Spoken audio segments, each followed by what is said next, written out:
최근 아르헨티나에서 자국 영토 중 일부를 한국 정부에 판매하겠다는 파격 발표가 나오면서 전 세계 외신들의 이목이 집중되고 있습니다. 아르헨티나가 역사상 최대의 경제 위기를 겪으면서 1997년 한국이 IMF 구제 금융 요청을 하기 일보 직전인 상황과 같은 처지에 놓이게 됐는데요. 아르헨티나 정치인들과 국민들은 말도 안 되는 조건을 내건 IMF에 도움을 요청할 바에야 한국이 아르헨티나 국토 일부를 판매한 돈으로 국가를 재건하겠다는 파격적인 발표를 한 것입니다. 이에 외신들은 아르헨티나가 국토 일부를 한국에 매각하려 한다. 이로써 한국의 영토가 늘어날 예정이다라며 대대적으로 보도하고 있는데요. 10만 266제곱킬로미터로 세계 109위의 작은 면적을 가지고 있는 한국이 남미 지역에 추가로 영토가 생기게 될 뿐만 아니라 인근 지역의 풍부한 자원을 바탕으로 자연 강국으로 거듭날 수 있어 주요 외신들의 이목이 집중되고 있습니다. 세계는 4가지 유형의 국가가 있습니다. 선진국과 후진국 그리고 일본과 아르헨티나입니다. 노벨 경제학상을 받은 석학 사이먼 쿠준의 추천 미국 하버드대 교수가 남긴 유명한 말입니다. 지금으로부터 100여 년 전이 1900년대 초반 아르헨티나는 세계 5대 부국으로 불렸습니다. 비옥한 초원 팜파스에서 나는 농축산물을 수출해 비약적인 성장을 이뤘는데요. 한국의 일제 식민지 초기인 1913년 아르헨티나의 수도 부에노스아이레스에서는 지하철이 다녔습니다. 1860년대에서 1900년 초까지의 무려 40년 동안 아르헨티나는 연간 6%의 경제 성장률을 기록하며 당시의 세계에서 가장 빠르게 성장하는 기적의 국가로 불렸습니다. 자, 그런데 최근 아르헨티나 정부는 IMF의 구제 금융을 요청했습니다. 1997년 한국의 국가 파산 위기에 내몰리며 IMF의 도움을 받은 때와 마찬가지인 상황인 것입니다. 2020년 아르헨티나는 마이너스 10%에 달하는 충격적인 경제 성장률을 기록했고 지금은 하이퍼 인플레이션의 국민 10명 중 1명 이상의 실업자에 국민 10명 중 무려 4명의 빈곤층으로 살아가고 있습니다. 그런데도 아르헨티나 정부는 연금과 월급을 2배로 올려버렸고 모든 학생들에게 최신 모델의 넷북을 무상으로 지급했습니다. 결국 아르헨티나는 현재 50%가 넘는 물가 상승률을 매달 기록하고 있는데요. 자고 일어나 보니 만원이었던 쌀 1kg 가격에 15,000원이 되어 있고 1년 뒤에 있는 서 1kg이 가격에 60만 원에 육박한다는 뜻입니다. 살인적인 물가죠. 한때 물가 상승률 100만 %를 경험한 베네수엘라 사람들이 휴지보다 싼 화폐를 휴지 대신 사용하는 그런 최악의 상황에 이번에는 아르헨티나에서 만들어져 가고 있는 것이죠. 결국 아르헨티나 정부는 IMF와 445억 달러 우리 돈으로 53조 3조 원 규모의 채무제조 정안에 대해 합의를 이뤘습니다. 자, 그런데 사실 아르헨티나가 IMF로부터 구제 금융을 받기로 한 것은 이번이 처음이 아닙니다. 1983년 이후 아르헨티나는 여러 차례 IMF로부터 구제 금융을 받았고 그 결과는 좋지 않았습니다. 이 때문에 아르헨티나 국민들과 심지어 정치인들마저 들고 일어났는데요.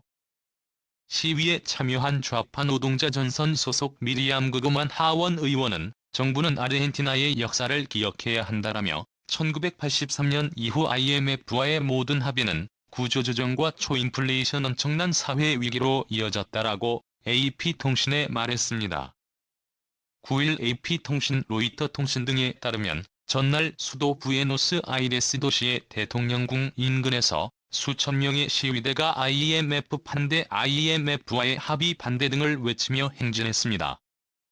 좌파 정당과 노동조합 시민학생단체 등까지의 시위에 대거 동참했습니다. 시위를 주도한 노동자 단체 대표인 셀레스테 피에로는 AP통신에 지금 국민 40%가 빈곤선 아래에서 살고 있다. 구조조정은 더 많은 가정을 빈곤으로 몰아넣을 것이라고 주장했습니다. 그는 IMF와의 합의는 우리가 오랜 시간 겪고 있는 고통을 심화시킬 것이라며 이 상황에서 벗어날 수 있는 유일한 주체적인 해법은 IMF와 결별하는 것이라고 말했습니다. 아르헨티나 정부는 IMF는 다음 상환기일을 3월 22일 전에 합의한 세부 내용을 확정해 아르헨티나 의회와 IMF 이사회의 승인을 받아야 합니다. 또한 현재 아르헨티나 정치인들뿐만 아니라 국민들의 대규모 반발 시위가 점점 확대되면서 IMF가 무산될 가능성이 높아지고 있습니다. 자, 그런데 놀랍게도 이들이 IMF에 대안으로 제시하고 있는 방법이 바로 아르헨티나 국토 일부를 한국에 판매하자는 것입니다. 한국과 지구 반대편에 위치한 아르헨티나가 주변국도 아닌 미국도 아닌 바로 한국에 자신들의 땅을 판다는 것은 너무나 믿기지 않는 상황인데요. 놀라운 점은 아르헨티나가 이렇게 자신들의 땅을 한국에 매각하는 것이 이번이 처음이 아니라는 것입니다. 1978년 한국은 아르헨티나에 210만 달러를 지급하고 축구장 40배 규모 여의도 면적의 79배에 달하는 땅을 매입했습니다. 관리 주체인 한국국제협력단 그리고 코이카와 현지인들이 협약서까지 체결하고 공증까지 마쳤습니다.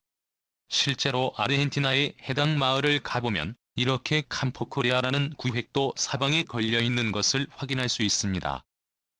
마을 주민들에게는 캠포코리아 한국농장으로 널리 알려진 한국 국유지의 농장명은 약 다마울가입니다.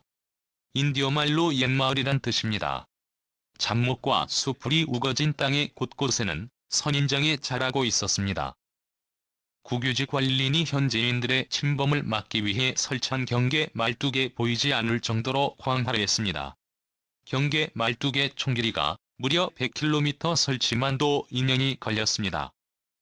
경계 말뚝만으로 땅의 면적을 가늠해 볼 수 있습니다. 한국 정부가 영농이민을 위해 이 땅을 매입한 때는 1978년 구간 관리인이 3번이나 바뀌었습니다. 첫 번째와 두 번째 현지 관리는 나이가 들어 세상을 떠났다고 현지 관리는 전했습니다. 40년이 넘는 세월이지만 이 땅은 개발되지 않은 채 방치돼 있습니다. 40년 동안 아무런 조치도 없이 방치된 지구 반대편에 있는 한국 땅. 하지만 문재인 대통령이 아르헨티나를 방문한 뒤에 분위기가 완전히 바뀌었습니다. 문재인 대통령의 방문 전까지만 해도 40년 넘게 방치되다 보니 아르헨티나 동포들에게는 이 땅이 매각될 것이라는 소문이 퍼져 있었습니다. 땅을 관리하기도 쉽지 않은 데다가 농사를 지을 수도 없을 정도로 메마른 땅이었기 때문에 누구도 개발에 나서려 하지 않았기 때문이죠. 하지만 문재인 대통령이 방문한 뒤에 엄청난 속도의 성과가 나타났습니다. 대통령은 아르헨티나 한국 대사에게 동포 한인 영농인들에게 임차하는 방안이나 영농인들에게 장기 분할 상환 등으로 인계하는 방안 등을 마련하라고 지시했습니다. 이와 더불어 세계 최고라 극찬받고 있는 한국의 스마트팜 기술을 도입한 대규모 최첨단 농장을 건설하는 방안도 논의될 수 있다고 전문가들은 말하고 있습니다. 농업용 로봇과 드론을 투입해 대부분의 과정을 무인화시키고 기상 모니터링 및 예보 데이터를 활용해 병충해 통제뿐만 아니라 수확량을 유기적으로 조정하는 동시에 스마트폰실을 만들어 시간과 공간의 제약 없이 환경을 최적화로 관리할 수 있는 한국의 스마트팜 기술. 이에 한국의 파이프 기술을 접목한 농장 관리, 유통 관리 등의 농업 관리 시스템까지 적용되며 아르헨티나에 보유한 한국 땅을 세계 최고의 스마트팜 지역으로 거듭날 예정입니다. 이렇게 한 차례 한국에 자신들의 국토를 판매한 경험이 있는 아르헨티나 국민들은 이번에도 IMF의 무리한 조건을 받아들여가며 구제 금융을 받는 대신 한국에 추가로 자신들의 국토를 판매해 그 돈으로 아르헨티나 정부가 빈짓을 갚을 수도 있다는 파격적인 발표를 하고 있습니다. 현재 아르헨티나 정부가 필요한 돈이 최소 40조 원에 육박하는 것을 고려한다며 아르헨티나는 이번에 단순히 국토 일부를 한국에 매각하는 것이 아니라 천연자원이 대규모 매장된 곳에 함께 판매할 것이란 관측이 제기됐습니다. 이에 주요 외신들은 한국이 아르헨티나에서 잭팟을 터뜨렸다며 전기차 배터리에 꼭 필요한 재료인 리튬과 셰일 석유가 대규모 한국에 공짜로 흘러들어갈 것이라고 말하고 있습니다. 네, 그렇습니다. 놀랍게도 아르헨티나는 셰일가스와 셰일 석유 매장량이 11조 입방미터로 중국과 미국에 이어 세계 3위이고 리튬은 250만 톤으로 세계 4위입니다. 최근 전 세계적으로 에너지 가격이 급등한 가운데 석유 가격이 $100 근처까지 치솟으면서 소비자들의 부담도 대폭 증가하고 있습니다. 리터당 1,500원이었던 주유 가격은 어느덧 2,000원을 바라보고 있는데요.